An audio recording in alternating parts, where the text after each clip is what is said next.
बच्चों, धीरे धीरे प्रभु राम ने वानर सेना के साथ मिलकर रावण की बहुत बड़ी राक्षस सेना को मार डाला। रावण के परिवार के लोग भी सब मारे गए। उसके पुत्र, उसके भाई सब मर गए। ये देखकर रावण बहुत दुखी हो गया।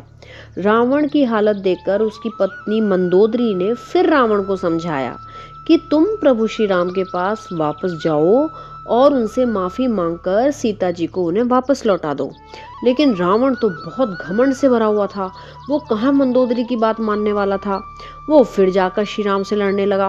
प्रभु राम ने बहुत सारे तीर चला चला कर उसके हाथ काट डाले, लेकिन वो हाथ फिर से पैदा हो गए। प्रभु राम ने उसका सिर काट डाला, लेकिन उसके फिर से नया सिर उगाया। वो जितनी बार उसका सिर काटते, उतनी बार उसके पहले से भी ज्यादा सिर उग जाते। जब बहुत देर तक यही खेल चलता रहा तो प्रभु राम ने सोचा कि भाई अब तो बहुत देर हो गई है, अब तो ये युद्ध खत्म होना ही चाहिए। इसलिए उन्होंने रावण के भाई विभीषण की तरफ देखा। भगवान राम विभीषण जी का टेस्ट ले रहे थे कि ये अपने अधर्मी भाई का साथ देगा या मेरा साथ देकर धर्म की रक्षा करेगा।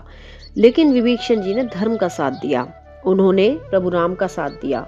विभीषण जी ने बताया कि हे प्रभु, रावण की नाभि में अमृत भरा हुआ है। इस अमृत में ही इसकी सारी शक्ति भरी हुई है।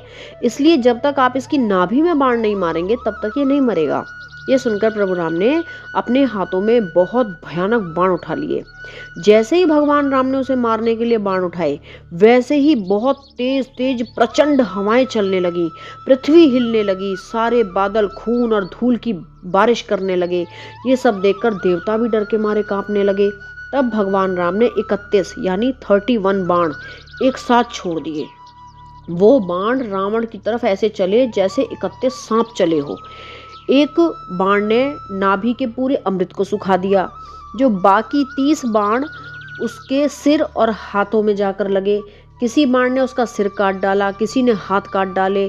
सिर और हाथ कटा हुआ उसका शरीर धरती पर बुरी तरह से नाचने लगा। उसका शरीर बहुत तेजी से दौड़ा, जिससे पूरी धरती धंसने लगी। ये देखकर प्रभु राम ने एक बाण चलाया, जिससे रावण के शरीर के 2 टुकड़े हो गए। रावण का शरीर धड़ाम से धरती पर जा गिरा। उसके गिरते ही पूरी पृथ्वी हिल गई। सारे समुद्र, सारी नदियां, सारे पर्वत बुरी तरह से हिल गए। फिर प्रभु राम के उन 31 बाणों ने रावण के